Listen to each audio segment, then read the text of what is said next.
Aloha. Been a while since I've been able to do an episode. Got a lot of stuff going on, and although it is a priority, but now that I've got some time, I wanted to wrap up some thoughts on the first round of chemo. What we learned, we finished up last Thursday with the pills, and that was officially the end of the first round, the 2 week period. We had a meeting with the oncologist that day as well. They ran us through the numbers of all of my blood work and lab work based on the initial. So that was like the baseline of where we're at. And they gave us a thumbs up to initiate I'll do blood test again, lab work on Tuesday, on Labor Day, and then round 2 officially begins Thursday morning. We'll do the oxaliplatin IV for a couple hours and then initiate the pills for 14 days starting that evening. So a couple of lessons learned just from a side effects piece of it. They reiterated in the oncology appointment that although I had mild side effects this first round relatively, they will continue to get worse. So every round will be a little bit different, and we will have to adapt based on that. But definitely some things I learned through the process, kind of just dealing with chemo for the first time. When it came to the various lotions that they gave us, one, the urea cream, which is for one of the side effects of having dry red hands, feet, cracking skin, and then arthritis cream, which was basically a medicated painkiller cream to help with the nerves in the hands and the feet. I started using their urea cream right away I thought it would be helpful and preventative. But at the same time, I also started going back to work and wearing boots and wool socks again. I quickly learned that it kept my feet too moist, and I have historical problems with athlete's foot. And it ended up making my feet too soft and giving me blisters when I was running as I started to run again. Obviously, that's coupled with the fact that I hadn't been able to do anything other than walk for almost 6 weeks. Do definitely recommend having it and be ready to use it when you start to feel like your hands or feet do start to get dry. What I haven't done, as opposed to putting it on in the morning and wearing all day, this will be more of a nighttime thing or as needed once it starts to get that way. Because now I'm having the problem of going the other direction and treating with athlete's foot spray and cracking from that. But the oxaliplatin, so the IV drug, is definitely where you get the most, or where I felt the most side effects. It's definitely the stronger between the pill and the IV. This cream definitely helped the first 4 to 5 days, at least in this first round, following the IV and the oxaliplatin. From basically the last 10 minutes when the IV was finishing, the side effects, I started to feel them right away. They got worse through that first day and then kind of plateaued at about 48 and then started coming back down gradually. And I felt less impactful or impacted for being able to do normal things after about 96. Understanding that's probably going to get worse each round. Just monitoring how that goes, the cramps, the jaw cramps, and then the sensitivity to cold and swallowing, I expect will probably last as long, if not longer this time. This first round, by the end of it, really after the first 7 days, it had dissipated to the point where I could start drinking cold drinks, touching cold things without it feeling like I was touching needles, and no impact to like swallowing. But when it comes to stuff like that, everybody will be different. I did have ice cream by the end of the first round. Enjoyed it completely, but you'll have to monitor that as you go through it. One of the things they did recommend, although I haven't necessarily noticed it, I do mouth wash when I brush my teeth and stuff. Preemptively, I started using over-the-counter mouth sore rinse, and then I've got a larger bottle at Sam's today. One of the side effects is that you could potentially get sores in your mouth and other things. Um, I only noticed one throughout, and honestly, I think it's because I ate something that was too hot and it just burned my mouth. But take care of your gums and your mouth anyway. And if you're normally maybe just shift to this, I used it just to ensure that I can help prevent those types of things because I don't like sores in my mouth. It irritates me when I already having problems with the cramping in my jaw. So did not need an added problem to get myself to eat as I was fighting through the nausea, especially in that first week or so. Also started having some chapped lips. Could be related to really anything, but Blistex or whatever you prefer to use, a medicated chapstick as your skin starts to get dry around your mouth. Um, Also, because I'm recovering from the surgery, still having to eat small meals because if I eat too much, it does push up against the where the surgery was, where the right colectomy removed my appendix and that portion there. So I noticed that I was still having some pains, and I think it was mostly related to gas. So and then potentially overeating because it's buttoned up against where those titanium staples are. So a little bit of weird crampiness, but tightness all the way down in, not at the surface level where the incision points are. So eating smaller meals, watching what I eat is key. The brat diet, if you're familiar with that, banana, rice, applesauce, toast.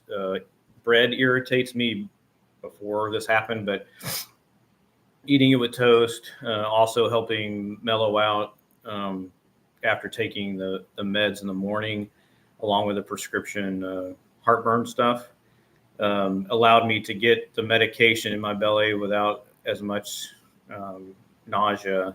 And then eventually my appetite was coming back by like mid morning, and I could actually eat breakfast and then get 3 solid meals in after that. The technique we started using was a fruit smoothie, protein smoothie in the morning, just so I could get all the medication in, but not on an empty stomach. Also helpful to get vitamins that we need with the fruits, whether you're using frozen or not. I prefer it that way. And then as I get back into getting my workouts in, hopefully that will also help drive some hunger as my body starts kicking in at a different metabolism rate. But I've had to monitor that too because I've got to manage my energy, the impacts of the chemo, healing from the surgery still, and then the amount of exercise I can realistically do now that it's been going into the 6 weeks post surgery, and my surgeons are going to allow me to attempt to use weights, and we'll see how that goes. Having some still muscle soreness deep in my tummy, so not at the incision points. Just got to be really careful and patient and allow that to heal. Also, carbonation in moderation. I don't really drink a ton of soda, and you can't because it puts too much pressure and it's putting too much pressure on my belly. But even like the carbonated waters, whatever brand you drink, I just have to be careful. Regular room temperature water. Otherwise, if you start to get too gassy in my tummy, it started feeling it at the staple points all the way up in my where my right appendix is. And then sugar. My tolerance for sugar and what it caused and indigestion, not really indigestion, but just diarrhea. I don't know if it's because of the medication or the surgery, but my body is not really all that interested in. I obviously crave sugar because I'm a sugar fiend, but the results of it may vary. So be careful how much as you start to reintroduce stuff into your diet post surgery. Those impacts of nausea all the way up into when you start chemo again, it's going to be like 2 steps forward or 1 step forward and 5 steps back on what you can do. And keeping that brat capability of banana, rice, applesauce, and toast, the stuff that can help mellow out your stomach. Even regular Sprite was too sweet for me. So you just got to find the things that aren't going to make your stomach churn and give you diarrhea as your body's still healing, and then the chemo is going to just be an added challenge on top of that. But definitely not insurmountable. I'm extremely grateful that the medical team has given me everything that I would have needed, even the prescription meds they gave me for nausea. and diarrhea. I haven't felt that anything that I've had so far in the first round was where that I needed to take those.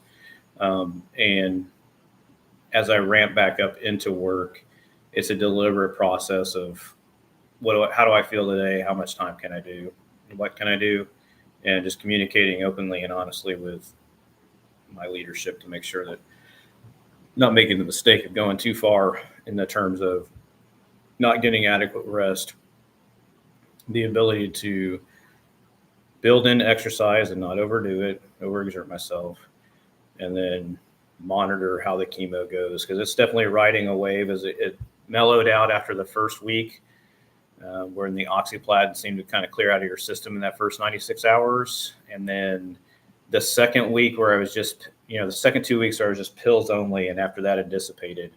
The last 7 days, the pills, as long as I monitor how I eat, when I eat, and take them, did not seem to have that great of effect other than fatigue, which is definitely different than before. With muscle recovery, with the exercise, being more deliberate, cross-training, because the amount of work I can do right now is limited, but my body is also obviously atrophied, and I'm losing some of the muscle mass that I would have had before. You can't go from, working out 5 to 6 days a week before, and then 6 weeks, nothing, and still healing, and just jump back into it. So be patient with yourself as you go into it. I've been very deliberate in informing the surgical team, the oncology, on what I'm attempting to do. And although I may design a workout or have plans for the day, if I don't meet it, then so be it. And we'll get there eventually. And realistically, this is fitness to maintain my health, mental health, and fitness for treatment. Anything real that I would want to do that would get me back into a higher level of fitness again is going to be post chemo. So in 26, in February, I can start that again. But I'm going to start introducing weights and some high intensity stuff this week at a very moderated pace. And we'll see how it goes. I know getting deep into the rounds of chemo, the side effects are going to get worse. So it's not realistic to think that I can go knock out a full blown, as many rounds as possible, high intensity workout. It's just not going to get there. So the next thing we were going to discuss is family readiness, or family resilience. Sorry. So this is part 2 of that. And tomorrow, Amber's going to join me so we can talk through lessons learned and kind of recommendations of what we've learned in command over the years, and her work with soldiers and families and FRGs, and what I've learned as a commander, both in obviously successes and failures. But today I wanted to talk more about kind of in respect to, this goes for any challenge that you'll face in life or the military, but along with how we handle things as a person, an individual, it has so much of an impact on our family that it's impossible to say that going through this cancer, that it's just my journey. Just like going through a combat deployment, training deployment, normal things for kids. Like our girls are graduated high school this year, found out the day after that her dad had cancer, or Danica going into her senior year during this treatment plan, Maggie going into her 9th grade year.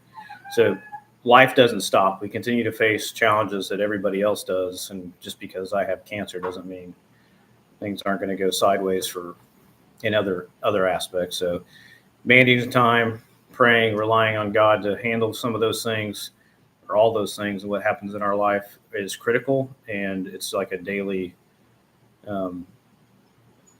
you can't let it come to you as a shock that things are still going to go wrong as we continue to face those things, certainly as a family. So one of the things that we have done, and I encourage folks to do, and everybody is different, obviously. Our our faith is fundamental to us, and it's definitely fundamental to me. So the time I spend in prayer, reading my Bible daily. I am seeing a counselor and have been since the diagnosis, and I will continue to do that. And trying to have friends and mentors that I've discussed, and how we reframe how we see not only this profession in the Army, because it obviously command is deferred, potentially not a wise choice for us or the Army. There's a lot of unknowns out there, and when something so drastic happens in your life, and it could be a tragedy inside your family, it doesn't have to be a health related one. You're going to have the ability to assess the situation, reframe it, and I think outside perspectives are critical. And going to a counselor is not a sign of weakness, in my opinion. It's a sign of you're addressing problems realistically, understanding that, and realizing and acknowledging that the majority of things that happen in our life are well outside of our control, and making of the problem, focusing on a growth mindset. How do you reframe potentially your vision for your, not the day you're in, but your whole life? And then from my perspective, what is God teaching us through this, and how can we grow through the process, thrive, not just survive, strengthening our faith, helping others, and most importantly, family resiliency. How do we heal past hurts in our family? How do we strengthen relationships? How do we build into our girls, our marriage? Because the challenges, even if I beat cancer, the challenges still remain. And having faced this diagnosis, you're like, oh man, I may not make it another 5 years. What can I realistically do to breathe life and faith into Amber and the girls, to prepare all of us for this challenge that we're facing together, and everybody feels those impacts, even though they don't have cancer themselves, because it's not going to be the same. We are hopeful and obviously praying for healing, but each day is a step of faith in that process. And just, it's like each day, it doesn't matter if you have cancer or not. Every day is a step of faith, to whether or not you're willing to admit it and put what you're putting your faith in. So that's how we are addressing some of these family resiliency things from an individual perspective. The Army resources out there are very important, and we will talk through those more in depth tomorrow. But one of the things that I want to highlight, and we'll carry through tomorrow, is that the Army resiliency doctrine doesn't really focus a lot on or define family resiliency in a way that I've seen. And it seems to point more towards, and it's not a bad thing, but how do you take care of families because you want a more efficient and a committed soldier? They're looking more at the efficacy of outcomes for the organization, which is important because we are here to fight our nation's wars. I think taking care of people, and in doing that and showing the commitment, the sympathy, the empathy that it needs to take and lead people through challenges, builds that commitment as a byproduct that makes the organization better. But we have to focus on the people, and I've struggled with that balance throughout my whole career. And I think all young leaders do. And there isn't an expectation that you know all the resources or that you know how to utilize them, but it's definitely an effective way to ensure they know how to point soldiers to the resources, know them well enough first and foremost, so they can teach them where they need to go, and then take them and show that care and concern and help them get through the challenges, because they will come back committed to the Army because you showed commitment to them. And there's a lot of TTPs that will work in any installation as long as you know the right people in the organization. So in closing, I wanted to talk through a couple things also when it comes to just aspects of how we're trying to build family resiliency and faith simultaneously. Along with our weekly family meetings, we have introduced, Amber's found a devotion book that we can go through with the girls, that we are talking through what we're learning. And then obviously on Sunday after church, we do the same. or whatever they're learning in Rise Teens with their youth group, or young adults for Lily, and just continuing to use it as a conversation starter to see how they're learning to walk in their faith and where they're being challenged. And then obviously, whether they choose to go to counseling on their own is something that we are ready to facilitate. They've obviously got a great network of support in the church too, and we are very grateful for what they've done.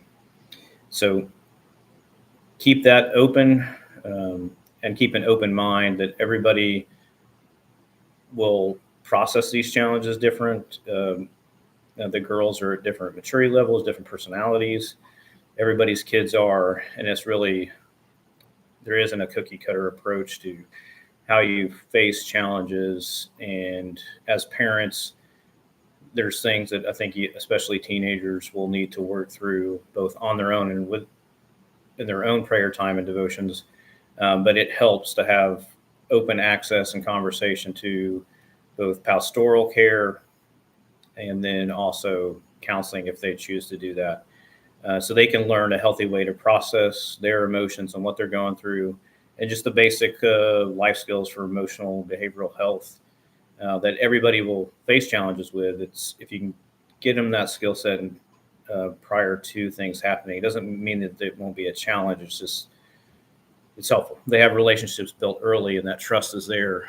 So as they continue to face challenges throughout their lives, whether I'm here or not, they have somebody that they can talk to and know the process to help find those that can give them a perspective when they feel like they're in a hole. And then a couple of things that over the last couple of days in my Bible reading that I've had that have been extremely encouraging to me. I just want to share a couple things. One of them in Psalms. I can get there. From my reading today, actually.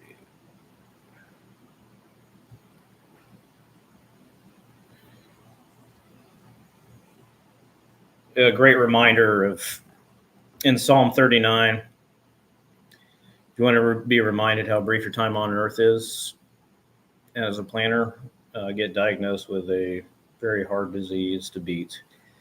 It'll definitely teach you to number your days. Psalm 39, verse 4. Lord, remind me how brief my time on earth will be. Remind me that my days are numbered, how fleeting my life is. You have made my life no longer than the width of my hand. My entire lifetime is just a moment to you. At best, each of us is but a breath. That was verse 5. And then skipping down to verse 7. And so, Lord, where do I put my hope? My only hope is in you. Rescue me from my rebellion. Do not let fools mock me. And then verses 12 to 13 are really powerful as well. Hear my prayer, O Lord. Listen to my cries for help. Don't ignore my tears, for I am your guest, a traveler passing through, as my ancestors were before me. Leave me alone so I can smile again before I'm gone and exist no more. And that verse even ties back to kind of family resiliency when you look at a generational gap and legacy of how we are hoping to breathe faith into our kids and our grandkids, and using this as a platform because I obviously may not be here for the grandkids, but letting them see that even in the face of this challenge, which is hard, obviously, that our faith is growing, that we can trust God because he is dependable, sovereign, and he is reliable for our hope in the future. And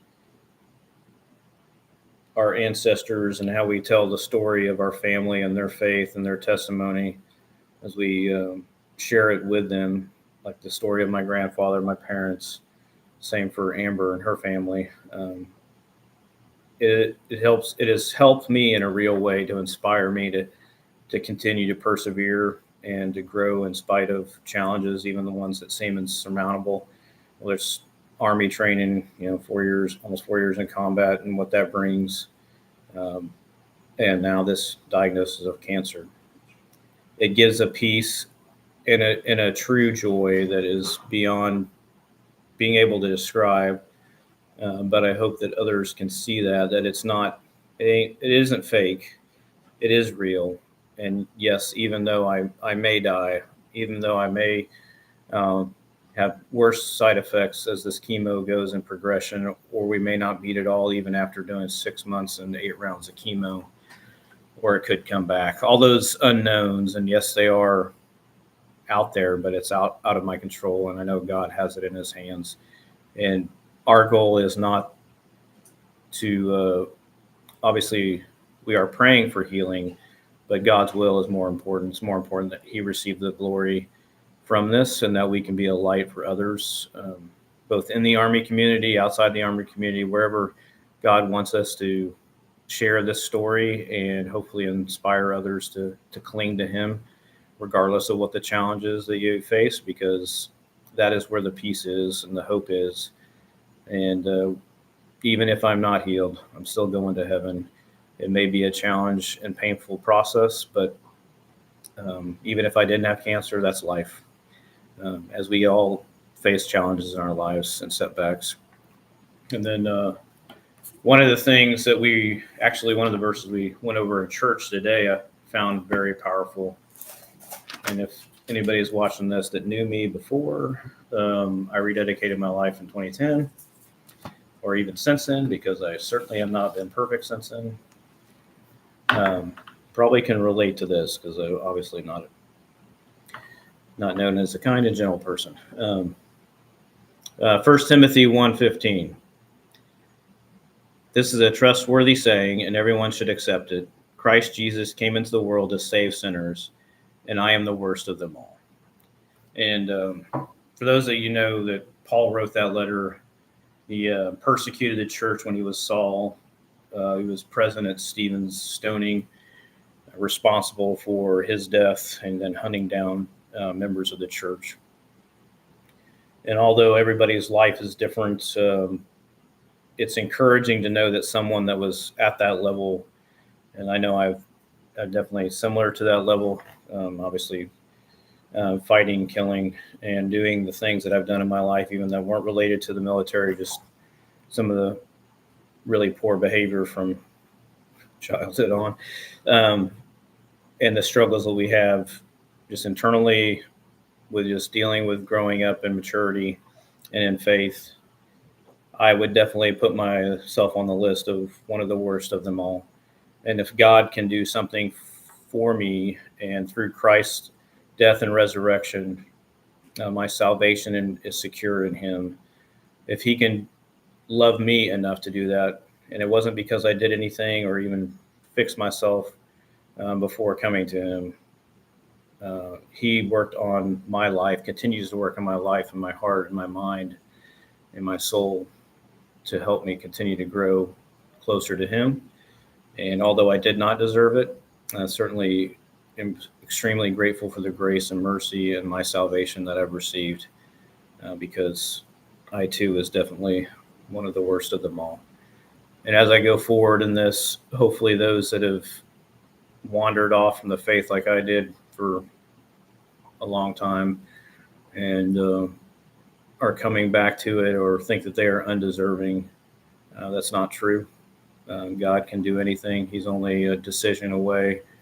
You can't get away from Him. He's everywhere. So if you take anything away from any of these episodes, I hope you see that in spite of the challenge you may face, and it doesn't have to be something like cancer, it's just life.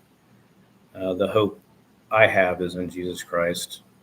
And I know that I'm getting through this one way or the other. Our family will get through this one way or the other. They will be stronger for it. I will be stronger for it. It may not be stronger physically. Obviously, I'm getting weaker every day, but I will be stronger in my faith. And my victory is in Jesus Christ and what He did for me. And I look forward to being with Him someday. Praying I get some more time on this earth, though. All right. Tomorrow, we will continue with practical application and TTPs of how you can help soldiers and their families, especially younger and newer ones. Again, the purpose isn't solely to make your unit better. That's going to be a byproduct, and trust me, you will be blown away by how great an organization can rise to the occasion when they know that you are committed to them and their families. And whether they stay for another enlistment term or go on to make another organization better, if they're always growing and they see that commitment to growth in your leadership, not perfection, but commitment to growth, commitment to their families and them in their personal lives, and as they face challenges, your organization is going to be unstoppable. They will see that and they will become unstoppable. Um, and hopefully you'll inspire them to continue to serve. But either way, when treating everybody, regardless of what happened, with dignity, respect, helping them grow in their leadership skills, they're going to be phenomenal for as long as they stay in the Army, regardless, and they'll be great citizens when they leave. And I think that's what we all want. And the how well your organization improves after that, and even after you're gone, is such a more important legacy than metrics of any other kind. And I don't even consider that a metric. That's just being a decent human being. But we'll continue to pray for all of you, and we're grateful for everyone that prays for us as we continue this fight against appendiceal goblet cell adenocarcinoma, or just calling it BIF. And he ain't gonna win. Cancer can destroy my body. It can take my life physically. It can't destroy my soul. And I know where I'm going. Hope to see you there. Bye.